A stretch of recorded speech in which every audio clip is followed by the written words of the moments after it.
चलिए शुरू करेंगे।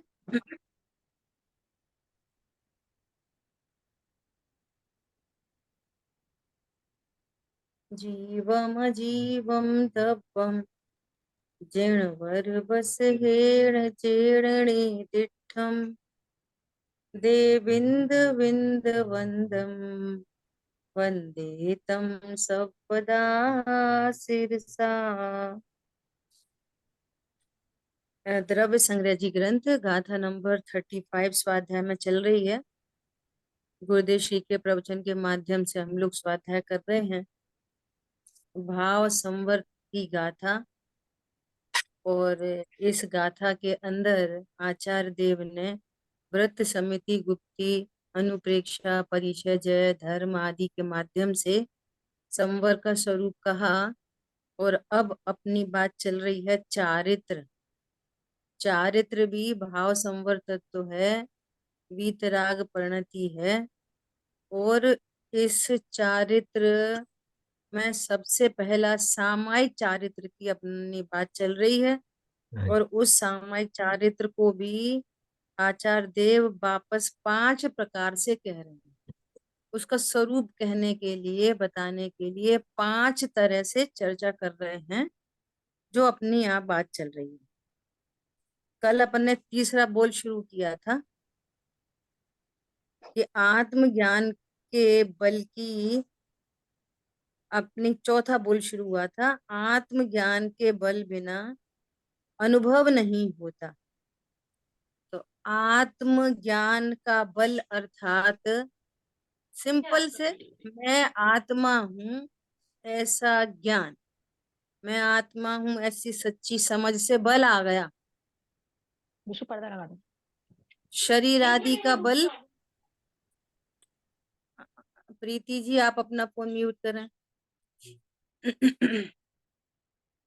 हैं क्या बात चल रही है?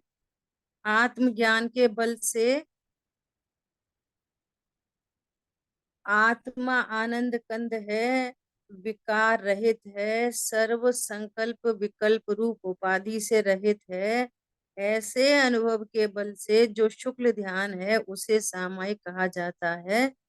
इससे आर्त ध्यान रौद्र ध्यान का अभाव हो जाता है। कल अपनी ये बात चली है ना। जो सच्चे देव शाह गुरु का आदर करते हुए किसी बात से डरता है, उससे निडर आत्मा की सिद्धि नहीं हो सकती। तो कितनी बड़ी बात है, हमें सच्चे वीतरागी देव शाह गुरु की श्रद्धा है और फिर हम दुनिया से डर रहे हैं, किसी को कैसा लगेगा, कोई क्या सोचेगा, है ना। तो ऐसे जीव को आत्मा की सिद्धि नहीं हो सकती। अर्थात देव शास्त्र गुरु की श्रद्धा होने पर भी आत्म बल नहीं है, इसलिए भयभीत है विकल्प ना। बहुत है। और हाँ, बहुत गजब की बात कही है। देखो आगे, जो अपना मुनि नाम धरकर, देखो लास्ट क्लास में प्रश्न आया था ना कि वे मुनिराज 28 मूल गुणों का पालन करें, है ना, और सम्यक दृष्टि न हो, भावलिंगी न हो, परंतु मोक्ष मार्ग को ही चाहते हो। तो क्या समस्या है? ये समस्या है कि आपका गुण स्थान तो है निचला और नाम रख रहे हो ऊंचा। ये गड़बड़ी है। आप नाम मत धराओ, हरी बात समझ में, आप श्रावक नाम रखो अपना, क्या दिक्कत है? ये वाली बात श्रावक है ही वो। जो हाँ अपना मुनि नाम धराकर वस्त्र रखता है और लक्ष्मी का उपयोग करता कराता या उसकी अनुमोदना करता है, वह निगोद में जाता है। देखो समझ में आ गई बात? बहुत गजब की बात है। अहो मार्ग का यथार्थ स्वरूप ऐसा ही है, कोई क्या करे। कोई श्राप थोड़ी दे रहा है किसी को कि तुम निगोद चले जाओ। क्या बोला? या कोई किसी का अनादर थोड़ी कर रहा है, कोई द्वेष भाव से थोड़ी कह रहा है। सर्वज्ञ देव ने बताया है वस्तु का स्वरूप ऐसा ही है कि मुनि नाम रखा कर फिर वस्त्र आदि रखे। ऐसा संभव नहीं है ना ये तो। क्यों संभव नहीं है? साइंस से बात करो कि जब तीन कषाय का अभाव हो गया, कर्मों की सत्ता विद्यमान नहीं है, अप्रत्यक्षान प्रत्यक्षान, तो तुमको ये भाव आएंगे कैसे? कैसे आएंगे बता? वस्त्रों से राग नहीं जिस आएगा। हाँ, जिस खनिज में से कॉपर रिमूव हो चुका है वो कॉपर का पॉजिटिव रिजल्ट देगा। आपकी ब्लड स्ट्रीम में से मलेरिया निकल चुका है तो अब बुखार आएगा? मलेरिया का पॉजिटिव रिजल्ट देगा जब सत्ता ही नहीं है। और रिजल्ट आ रहा है इसका मतलब क्या है? ब्लड स्ट्रीम में मलेरिया है। भी है। तुम्हें ऐसी जाति का राग उत्पन्न हो रहा है, इसका मतलब है तुमको निचली कषाय है। और कषाय है तो तुम फिर भावलिंगी नहीं हो। और भावलिंगी नहीं होने पर भावलिंगी जैसा व्यवहार कराए दूसरों से, तो ये तो अयोग्य हो गया ना पूरा का पूरा। देखो, टोडरमल जी ने बहुत बड़ी बात कही है हाँ कि लोक में कोई हाँ सर्प को देखकर और हाँ हाँ भागता हाँ। हो, लोक में कोई सर्प को देखकर भागता हो तो लोग उसको बुरा नहीं कहते। सही तो है, ये सांप को देख के भाग रहा है। और यदि कोई कुगुरु को देखकर उस वापस भागे तो उसको बुरा कहते हैं। अच्छा, तो मुनिराज को नहीं मानते? समझ में आ रही है? अब सुनो एक और दृष्टांत कि जैसे आप कोई स्वर्णकार के पास जाओ, वो सोना तो है 18 कैरेट का और हमसे पैसे ले वो 24 कैरेट के,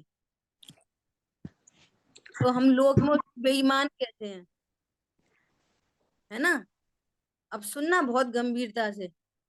जबकि उस बेईमानी से हमारा कुछ भी लॉस नहीं हो रहा। कोई हमको 1 लाख रुपए की चीज और हमको 1.5 लाख रुपए में दे तो हमारा क्या लॉस है? तो उसको तो पूरी दुनिया लॉस कहेगी और बेईमान कहेंगे। लेकिन कुगुरु का काटा हुआ जीव, कुगुरु से क्या कहना चाहिए, उसके द्वारा बेईमानी किया गया जीव भवों भवों तक रुलता है, इतना नुकसान होता है। उससे जो प्रभावित हुआ जी, को गुरु हाँ, से प्रभावित। और इसी हम्म, के अंतरंग में जाओगे अगर, हम्म, तो अनंत सुगुरु की विराधना का महापाप चलता है। हाँ जी। एक अयोग्य की विनय में हम्म, अनंत योग्य की अविनय गर्भित होती है। हाँ जी। ऐसी बातें हैं, ये बहुत गंभीरता। देखो, इसलिए इतनी बड़ी बात कही कही जा रही है कि वह निगोद में जाता है, ऐसा कहा जा रहा है। सो कह रहे हैं, अहो, मार्ग का यथार्थ स्वरूप ऐसा ही है, ऐसा ही यथार्थ स्वरूप है। केवल ज्ञान प्राप्त करने की तैयारी करने वाले मुनि के स्वरूप के जो विपरीत प्ररूपित करते हैं वे निगोद में जाते हैं। जो प्ररूपणा भी ऐसे ही कर रहे हैं, अरे अब पंचम काल है, श्रावक ही कौन से अच्छे हैं आजकल, तो मुनि हम्म, भी ऐसे ही हैं, तो तो चलता है, अपन से तो अच्छे ही हैं। हम्म, ऐसा ही कहते चीनी हैं लोग। थोड़ी खट्टी हो तो क्या फर्क पड़ता है? पंचम काल की चीनी है, थोड़ी थोड़ी खट्टी हो तो क्या फर्क पड़ता है? दाल में थोड़े थोड़े कंकड़ मिले हों तो क्या फर्क पड़ता है? पंचम काल है। तो काल सापेक्ष आप इन चीजों में कुछ कॉम्प्रोमाइज करते हो? नहीं कहते। कुछ सीधा सीधा बोले, अरे भाई साहब क्या हो गया, हमने थोड़ी दाल में, तुम्हारी 5 किलो दाल में हमने आधा किलो कंकड़ मिला दिए, स्पष्ट बोले वो खुल्लम खुल्ला। अब भाई साहब पंचम काल है, क्या बिगड़ता है? तो आपको क्या लगेगा कि तुम दिमाग समझे। खराब हो गया क्या? हम्म, लेकिन जिनसे हमारा पारमार्थिक हित जुड़ा हुआ है, हम्म, वहां पर हम बिल्कुल अलर्ट नहीं है। क्या? जिनसे हमारा पारमार्थिक हित होना है, और वहां पर यदि अनंतानुबंधी जाति की कषाय है, अप्रत्याख्यान है, प्रत्याख्यान है, तो फिर अपन पंचम काल पे डाल के और उस चीज को सहन करें। पंचम काल है भैया, आजकल तो इतने ही मुनि बहुत हैं, अपन से तो अच्छे ही। ये कह रहे हैं निगोज जाते हैं वे, वो जहाँ वो ऐसा करने वाला भी जाता है और उसको मानने वाले भी जाते हैं, दोनों जाते हैं। और तुम्हें जाना होए तो खूब अनुमोदना करना, और नहीं जाना होए तो सच्चे देवशाह गुरु का नक्की करना। सच्चे वीतरागी देवशाह गुरु का स्वरूप अनादि से और अनंत काल तक ऐसा ही होता है। जैसे बाहर में चीनी अनादि अनंत मीठी ही होती है, किसी भी वस्तु का स्वरूप काल सापेक्ष बदलता नहीं है, ऐसे ही देवशाह गुरु वस्तु का स्वरूप काल सापेक्ष बदलता नहीं है। अनंत हमेशा कैसे होंगे? अनंत भगवान हमेशा सर्वज्ञ वीतरागी। और पंचम काल है तो थोड़े कम वीतरागी, थोड़े अल्पज्ञ। ऐसे अनंत भगवान चलेंगे, सिद्ध भगवान चलेंगे ऐसे। सिद्ध क्षेत्र में न रहते हो, यहीं हो हमारे आजू बाजू, ऐसे सिद्ध भगवान चलेंगे, और मुनिराज को चलेंगे। ये बहुत गंभीर बात है और निर्णय करने की बात है। और जिसको ये ग्रहित मिथ्या तो नहीं मिटता ना, ये अपन ने यहीं से सीख लिया, अपन से तो अच्छे, अपन से तो अच्छे, अपन से तो अच्छे, ये ग्रहित मिथ्यात्व है। और जिसको ग्रहित नहीं छूटता उसको अग्रहित छूट नहीं सकता। मतलब आपके कल्याण का मार्ग रुका हुआ है। बहुत विडंबना है। कल परसों सुमत जी भाषा के प्रवचन में आया, क्या आया कि कोई बच्चा जहर खा रहा हो, है ना, और अपन उसको रोकें, और उसके बोला नहीं बेटा तू क्या कर रहा है,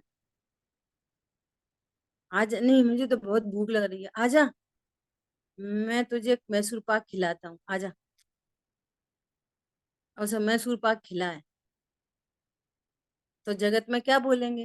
अरे अच्छा ही तो है, मैसूर पाक खाएगा तो अच्छा ही तो है, जहर छोड़ दे, है ना।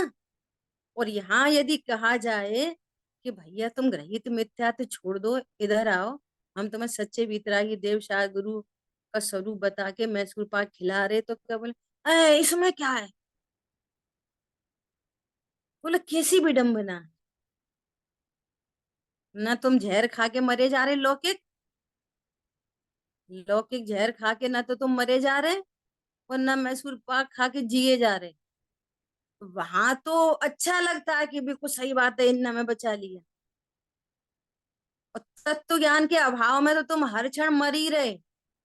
और ग्रहित मिथ्यात्व में तो करेला और नीम चढ़ा, तो ग्रहित मिथ्यात्व कोई छुड़वाए तो वो बुरा लगता है। तो फिर क्या बोलेंगे ग्रहित मिथ्या छुड़ाने में? है मैसूर पाक अभी से खा लें क्या? कोई खाएंगे बाद में, अभी थोड़ा जहरी खा लें थोड़ा। अब बचपन से ही मैसूर पाक खाएं, कोई बुढ़ापे में खाएंगे? ऐसे कोई बोलता है? अभी से खा लें मैसूर पाक, अभी थोड़ा जहर खाने दो, थोड़ी शराब पीने दो, थोड़ा लुढ़कने पड़ने दो, ऐसे लोग में करते हैं। और यहाँ ग्रहित मिथ्यात्व को त्याग की बात करी जाए तो सी बात।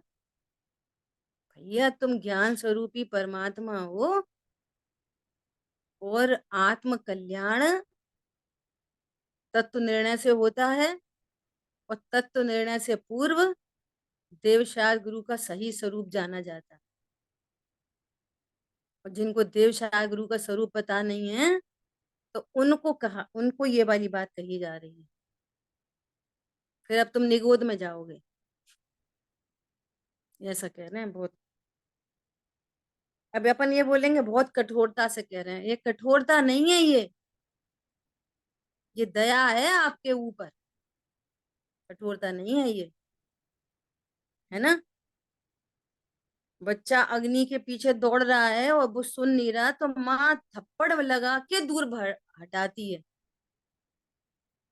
तो चर्म चक्षु से दिखता है, देखना कैसी माँ इसने मार दिया। और नजदीक से देखोगे, स्वरूप के समीप जाके देखने पर, अरे अरे तो ये अग्नि में गिरने वाला था, तो वो उसने मारा है कि दया की है? दया की है। ऐसे ही इधर में ये कह रहे हैं कि ऐसा जीव निगोद में जाते हैं, तो ये कठोरता से बात की है कि दया की है? दया की दया है की ये। बात है, दया की बात हाँ, सही है। स्वरूप जानना चाहिए बुरा देवशास्त्र नहीं गुरु। कहा। निर्ग्रंथ, अब सुनो बहुत गजब की बात आ रही है आगे। निर्ग्रंथ मुनिराज को यदि विकल्प आता है, यदि निर्ग्रंथ मुनिराज को विकल्प आता है, तो 28 मूल गुणों का ही आता है। ये गुण, छठवे गुण स्थान की मर्यादा इतनी है, इसके बाहर छठवे गुण स्थान की मर्यादा नहीं है कि तुमको बच्चों का भाव आ जाए, कि तुमको मंदिर बनाने का परिणाम आ जाए, कि किसी को ऐसा कहें, जाओ बेटा तुम तो ऐसा व्यापार कर लेना, तुम्हारा धंधा बहुत चलेगा, लाओ हम पीछे रख दें तुम्हारे सिर पर धंधे कराने का। आओ आओ बेटा तुम जाओ, तुमको पुत्र की प्राप्ति हो,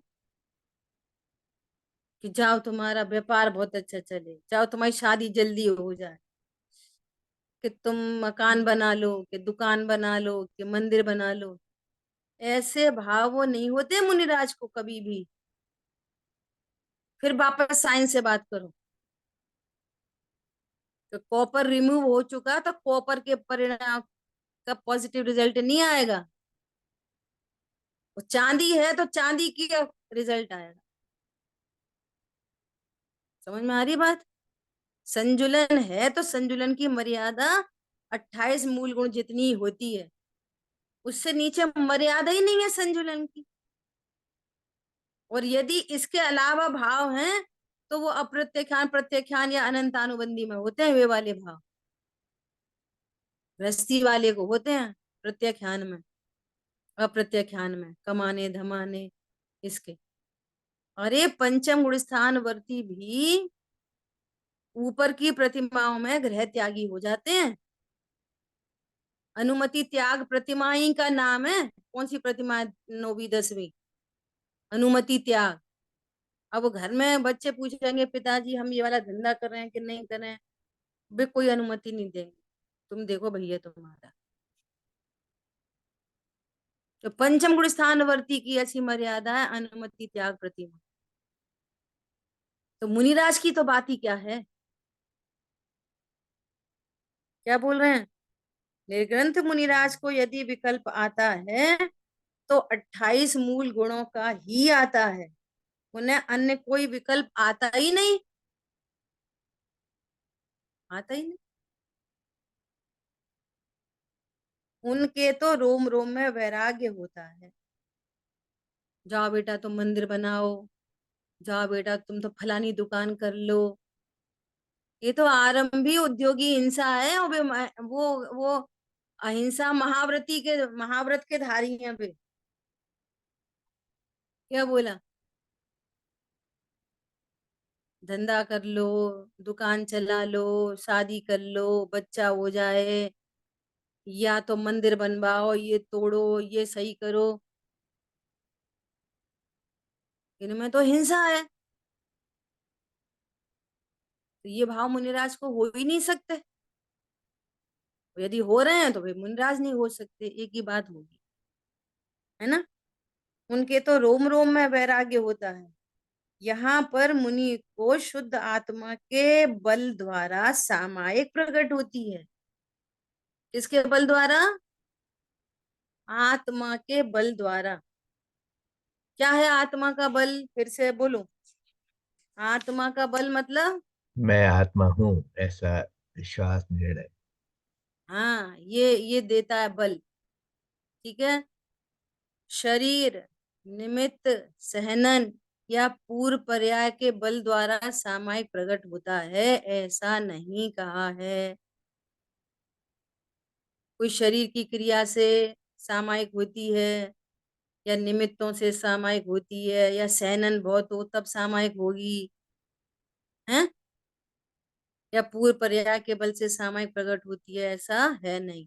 शुद्ध आत्मा के अनुभव के बल से ही आर्त व रौद्र ध्यान का अभाव होता है, और शुक्ल ध्यान रूपी सामायिक प्रकट होती है।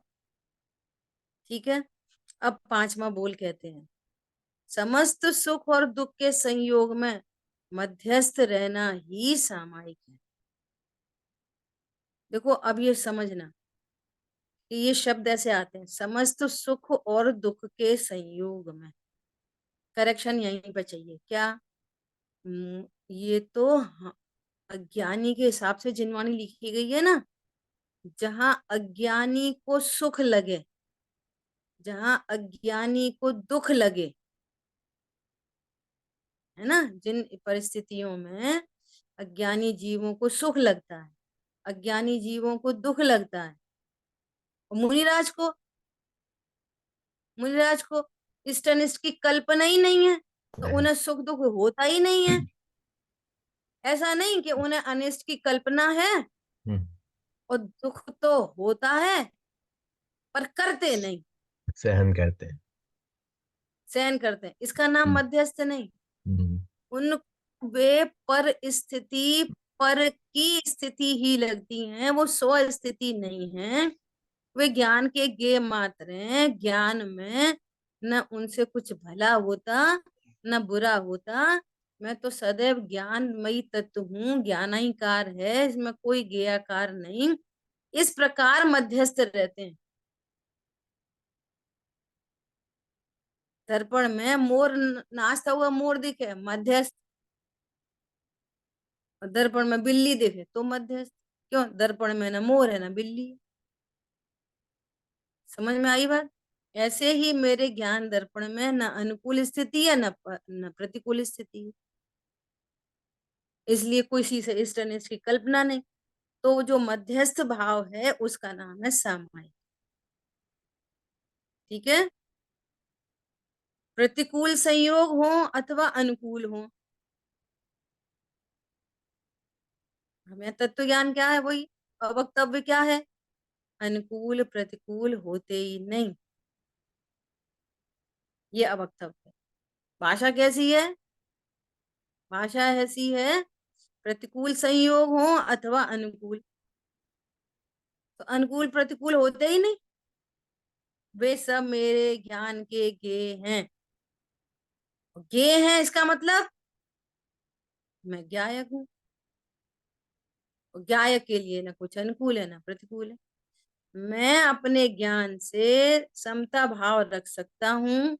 ऐसे भान पूर्वक आत्मा के आनंद में लीन होने पर सुख दुख की कल्पना का ही ना होना। ऐसा नहीं सुख दुख में समता धारण, सुख दुख की कल्पना ही नहीं है, इसलिए साम्य भाव। ठीक है। संयोग के ऊपर लक्ष्य न जाना ही सामायिक चारित्र। संयोग तो दिख रहे हैं, पर संयोग का लक्ष्य नहीं है। जैसे सिर पे सिगड़ी जल रही है, तो जलती हुई सिगड़ी का संयोग तो ज्ञान में आ रहा है, परंतु मैं जल रहा हूं, ऐसा ऐसा अनिष्ट कल्पना, ऐसी प्रतिकूलता भाषित नहीं हो रही। क्यों? मैं तो अमूर्त हूं, मैं जल ही नहीं सकता। ये जलती हुई सिगड़ी, जलता हुआ शरीर, ज्ञान का गेय मात्र है। देखो, जब तक जीव तत्व, मुझे बार बार ये विचार आता है, बार बार कहने का ही भाव आता है, जब तक अपने को अमूर्तिक ज्ञान स्वरूपी परमात्मा हूं ये नक्की नहीं करेंगे, तो ये वचन मात्र प्रलाप रहेगा बस। सिर पर सिगड़ी जल रही थी, वो तो ज्ञान का गेय था। शरीर भी जल रहा था, वो तो ज्ञान का गेय था। ये खाली कोरी बातें ही बातें रह जाएंगी, कोरी बातें। इनसे कुछ होने जाने वाला नहीं है। क्या कहा? समझ में आ रही है बात? इससे कुछ नहीं होगा। बोलो मुनिराज के ऊपर सिर सिर पर सिगड़ी जल रही थी, मुनिराज जल रहे थे कि नहीं जल रहे थे? अब हम सब बोल देंगे नहीं जल रहे थे। तो कथन मात्र तो सही है, परंतु वाह, वो वस्तु दिखाई दे। अरे वहां कैसे वैसा जले? नहीं अमूर्त होगा। आत्मा कैसे जले? वो जीव वस्तु दिखे ज्ञान में, तब आप विधि पूर्वक आपकी बात सही कहलाए। फिर नक्की हो, ओहो मैं भी अमूर्ति प्रदेशों का पुंज हूं। मेरे ज्ञान में भी अल्प ज्ञेय तो मेरे ज्ञान में भी झलकते हैं, भगवान के ज्ञान में सर्व ज्ञेय झलकते हैं, मेरे ज्ञान में अल्प ज्ञेय झलकते हैं। हूं तो मैं भी गायक ही, अमूर्ति प्रदेशों का पुंज हूं। अच्छा, अपने सिर पे कोई सिगड़ी जलाए तो जलेंगे कि नहीं जलेंगे? जलेंगे नहीं, लेकिन जलने पर, देह के जलने पर दुख जरूर होगा निचले गुण स्थान में। सुनना ध्यान से, चौथा गुण स्थान वर्ती हो ना, तो भी दुख होगा। तो वो जो दुख होगा ना, वो चारित्र मोह का दुख है, यदि स्वरूप समझा है तो। अप्रत्याख्यान का दुख है, प्रत्याख्यान का दुख है। और स्वरूप की सच्ची समझ है ना, नहीं मैं तो जल ही नहीं सकता, तो मोक्ष मार्ग प्रशस्त है। और मुंह से बोलते रहो मैं नहीं जल रहा, मैं नहीं जल रहा, वस्तु नक्की नहीं है। यहाँ पे दो चीजें नहीं दिखाई दे रही, दो, एक शरीर और एक मैं, दो चीजें हैं यहाँ पे। दो दिखती है नहीं दिखती? धूप धूप पड़ी हो तो दो चीजें दिखती हैं कि नहीं? एक हम्म, अपन एक परछाई, दिखती नहीं? दो चीजें, एक अपन और एक परछाई।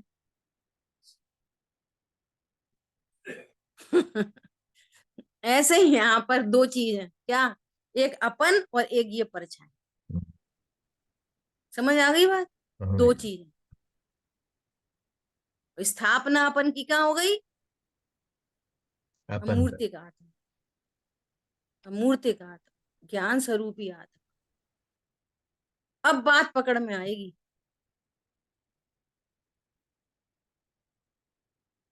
ठीक है? ऐसे भान पूर्वक आत्मा के आनंद में लीन होने पर सुख दुख की कल्पना का न होना, संयोग तो जानने में आएंगे, पर संयोग के ऊपर लक्ष्य न जाना। क्या लक्ष्य नहीं जाना मतलब? ज्ञान का विषय ही नहीं बना, ये नहीं है लक्ष्य का अर्थ।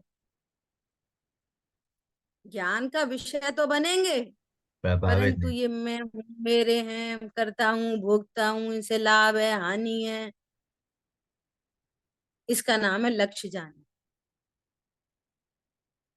आई बात समझ में? जैसे एक शब्द आता है ना बार बार कि केवली परमात्मा के लिए कहते हैं ना कि लोका लोक को तो जानते हैं, पर तन्मय नहीं होते, तन्मय। एक शब्द आता है ना तन्मय। अरे तन्मय तो पर पदार्थ से, तन्मय तो अज्ञानी जीव, जीव मात्र तन्मय नहीं होता पर पदार्थ में। तन्मय का अर्थ है अज्ञानी, कहते अज्ञानी तन्मय हो जाता है। तो तन्मय हो जाता है मतलब जीव के द्रव्य गुण पर्याय और शरीर के द्रव्य गुण पर्याय में तन्मय हो गए, घुस गए, मिल गए। उससे इस मिलते तो है नहीं। तन्मय इसलिए हो इस्तेमाल जाना कर। मतलब अपने को देह रूप जानना, ये तन्मयपना है। फिर उससे राग होना, ये तन्मय। द्वेष होना भी तन्मय। हम्म, शरीर इष्टनिष्ठ। में हूँ, मेरा है, अच्छा है, बुरा है, राग द्वेष, इष्ट अनिष्ट, इसका नाम है तन्मय। तन्मय तो दो द्रव्य हो ही नहीं सकते, जी, बात न समझ। केवली के और न अज्ञानी के। तन्मयपना कहाँ है? अज्ञान में है। शेष राग में, राग को भी कह दो। केवली परमात्मा को न अज्ञान है और न राग है। और लोगा लो झलक रहा है, झलकता रहे। ठीक है। कुंदकुन आचार्य देव ने भी कहा है कि यदि शक्ति हो तो चारित्र लेना, अन्यथा ऐसे चारित्र की प्रतीति रखना। देखो, यहाँ सम्यक दर्शन पूर्वक चारित्र की बात है। पांचवें गुण स्थान में आंशिक चारित्र होता है और छठवें में विशेष होता है। यहाँ पर मुनि पने की प्रधानता से साम्यक चारित्र का स्वरूप कहा है। ठीक है। सामायिक चारित्र को 5 प्रकार से यहाँ पर बताया। अब अगले चारित्र की बात करते हैं। तो चारित्र के 5 भेद बता रहे हैं। कौन कौन से? सामायिक, छेदोपस्थापना, परिहार विशुद्धि, सूक्ष्म सांप्राय और यथाख्यात। ठीक है। और ये सारे चारित्र की बात मुनिराज की मुख्यता से चल रही है। ठीक है। सम्यक चारित्र तो चौथे गुण स्थानवर्ती को भी होता है, सम्यक चारित्र पंचम गुण स्थानवर्ती को भी होता है, परंतु वो बाहर में शरीर आदि के माध्यम से व्यक्त नहीं होता। पॉइंट समझ में आ रहा है? सम्यक ज्ञान है। क्या सम्यक ज्ञान है? पर पदार्थ मेरे नहीं, मैं आत्मा हूँ, श्रद्धान है और अनंतानुबंधी के अभाव रूप वीतरागता भी है। लेकिन अप्रत्यक्षान के सद्भाव में वो वीतरागता वैराग्य दिखाई नहीं देता। परिभाषा ये चौथे गुण स्थान की क्या है? जो जो त्रस स्थावर के हिंसा से किंचित विरक्त नहीं है और विषयों से भी विरक्त नहीं है। पॉइंट समझना, बहुत इंपॉर्टेंट बात है। विरक्ति तो बिल्कुल नहीं दिखाई दे रही है, परंतु मोक्ष मार्गी है।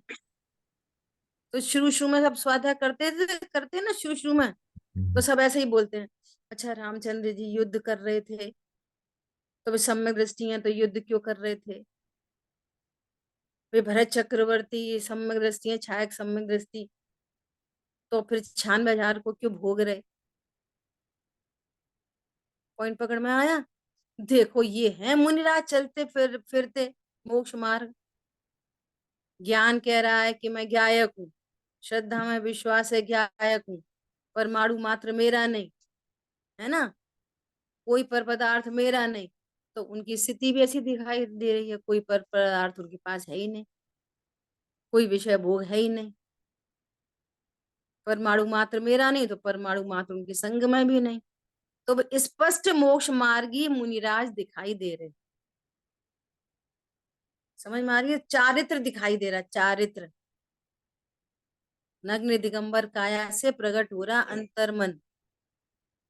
लेकिन यहाँ तो अंतर्मन प्रकट ही नहीं दिख रहा, यहाँ तो उल्टा उल्टा और दिख रहा है। अंतरंग में है सम्यक दर्शन, सम्यक ज्ञान और अनंतानुबंधी के अभाव रूप सम्यक चारित्र, और बाहर में है युद्ध और विषय भोग। तो दुनिया क्या कहती है? दुनिया ये कहती है कि यहाँ तो चारित्र होता ही नहीं। चौथे गुण स्थान में सम्यक दर्शन तो है पर चारित्र तो है ही नहीं। इसलिए कुंद कुंद आचार्य भगवान को, अमृतचंद आचार्य भगवान को ये कहना पड़ा कि उनको ज्ञान वैराग्य शक्ति है। क्या है? ज्ञान वैराग्य शक्ति। और व्यक्ति हो गई है कहाँ पे? छठवें सातवें गुण स्थान में। और शक्ति मौजूद है कहाँ पे? चौथे गुण स्थान में। जिस शक्ति के बल पर, जिस ज्ञान वैराग्य शक्ति के बल पर देखो ये मोक्ष मार्गी हैं, देखो इनको बंधन कदापि स्पर्श नहीं करता, देखो विषय भोग भी, युद्ध आदि भी अनंत संसार में नहीं डुबाते। क्यों नहीं डुबाते? देखो ज्ञान वैराग्य की शक्ति। समझ में आ रही है बात? अनंतानुबंधी चाह के अभाव रूप चारित्र है वहां। पंचम गुण स्थानवर्ती को दो कषाय के अभाव रूप चारित्र है। जैसे इतनी सिंपल बात है, जैसे कि माँ के गर्भ में बच्चा आया तो वो कुछ नहीं है, कहो माँ बाप को ही नहीं पता चले, अब 15-20 दिन बाद, 1 महीने बाद पता चलती है स्वयं माँ बाप को, तो वो कुछ नहीं है। और जैसे ही 1 महीने के बाद पता चली तो कितनी प्रसन्नता है, बोलो। अरे हमारे घर में बच्चा आने वाला है। अब प्रश्न है, उस बच्चे को खिला सकते उस बच्चे को? खिलाओगे तो 9 महीने के बाद, है ना? ऐसे ही समझो। चौथा गुण स्थान क्या है? गर्भ। खिला नहीं सकते बच्चे को। खुशी कितनी है, वो अपूर्व ज्ञान प्रकट हुआ, मैं संयोग शरीर कर्म कषाय से रहित परमात्मा हूँ। अपूर्व काम हो गया, अपूर्व, जो आज तक नहीं हुआ था। अरे हम तो 30 साल से परेशान थे, हमारे घर में कोई बच्चा ही नहीं आ रहा था, 30 साल से। और आज बिल्कुल डिक्लेयर हो गया, डॉक्टर ने लिख के दे दिया ना, आपकी बहू गर्भवती है, आपका बच्चा, बेटी आपकी गर्भवती है। तो अब बच्चा दो, तो बच्चा थोड़ी मिलेगा अभी, खिलाओगे तो 9 महीने के बाद। ऐसे चलता फिरता मोक्ष मार्ग तो दिखेगा मुनि अवस्था में, लेकिन चौथे गुण स्थान में कुछ नहीं है। कितना बड़ा काम हुआ है जो अनादि से नहीं हुआ था, भव भव में वो जीव रुल रहा था। बोलो, कैसी गजब की लाइनें लिखी हैं। चरित्र मोहवश लेश न संयम, पै सुरनाथ जजय हैं, जजय हैं। बोलो, इंद्र आदि, उनको ये पता चलता है कि भरत क्षेत्र में वो एक सम्यक दृष्टि हुआ है, तो वे उत्सव मनाते हैं, किसी जीव ने अपूर्व कार्य किया है और संयम दिखाई नहीं दे रहा, परंतु सम्यक दृष्टि हुआ है कोई जीव, इतनी बड़ी बात है। यहाँ जो चर्चा चल रही है वो मुनिराज की मुख्यता से चर्चा चल रही है, मुख्यता से। गौण रूप से वे चौथे पांचवें गुण स्थान वर्ती भी इंक्लूडेड है, ये समझना।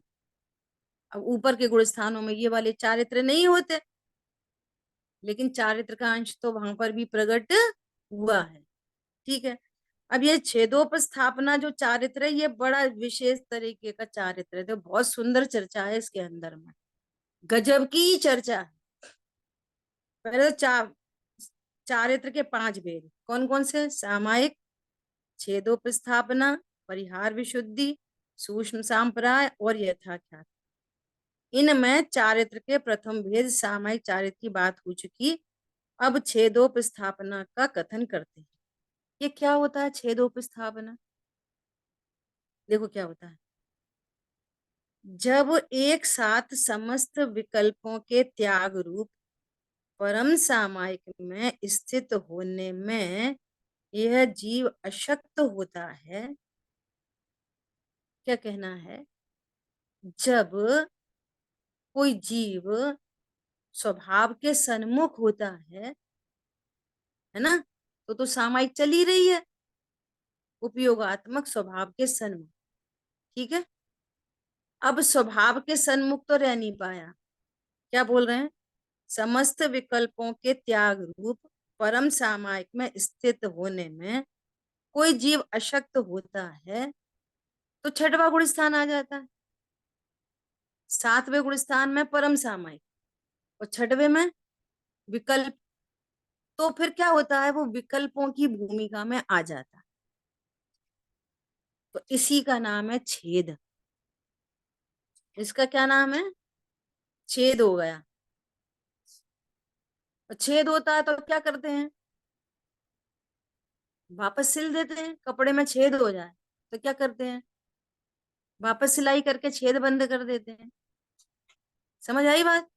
तो क्या करते हैं, तब समस्त हिंसा सत्य चोरी अभ्रम और परिग्रह से विरत सो व्रत है। ये छेदोपस्थापना चारित्र की चर्चा दो प्रकार से आएगी, एक तो निश्चय चारित्र और एक व्यवहार चारित्र। एक निश्चय छेदोपस्थापना और एक व्यवहार छेदोपस्थापना। क्या बोला? ये छेदोपस्थापना जो चारित्र है इसकी चर्चा कितनी तरह से आएगी? दो तरह से। निर्विकल्प अनुभूति से छूटा और फिर व्रत आदि का पालन हुआ, व्रत आदि जो कि शुभ विकल्प हैं, तो शुभ विकल्पों में आना ही चारित्र में छेद है। क्या बोला? शुभ विकल्पों का आना ही चारित्र में छेद हो गया। जरूरत क्या थी? तुम तो सीधे शुक्ल ध्यान में श्रेणी आरोहण करते और शुक्ल ध्यान प्रकट करते। समझ में आ रही है? सो तो हुआ नहीं, उसमें तो अशक्य है वो, तो उसको छठवें गुण स्थान में आना ही पड़ता है। तो पहले तो यही निश्चय छेद तो यही हो गया। ठीक है, अब व्यवहार छेद समझना। व्यवहार, ये जो शुभ विकल्पों में आया ना, तो इन ये शुभ विकल्पों से भी गिर के और कोई अशुभ विकल्पों में आ जाए तो फिर उसने व्यवहार चारित्र में भी छेद लगा दिया। क्या बोला? समझ में आ रही बात? दो तरह से। जो 28 मूल गुणों का निरतिचार पालन नहीं हुआ, उनमें अतिचार लग गया, तो फिर क्या हुआ? वो जो व्यवहार चारित्र था ना, उसमें भी छेद हो गया। तो फिर क्या करेंगे मुनिराज? फिर उसको वापस प्रायश्चित आदि के द्वारा से वापस उस छेद को बंद करेंगे और फिर अपने को स्वरूप में स्थापित करेंगे। आगे बात ख्याल में? दो तरह से। 28 मूल गुणों में अतिचार तो नहीं लगे, कोई अनाचार तो नहीं हुआ, लेकिन छठवें गुण स्थान में आना ही निश्चय चारित्र में छेद है। ठीक है, और यदि व्रतादि का पालन हो रहा है और उसमें कुछ गड़बड़ हो गई, तो फिर तुम्हारे व्यवहार चारित्र में भी छेद पड़ गया। तब मुनिराज क्या करेंगे?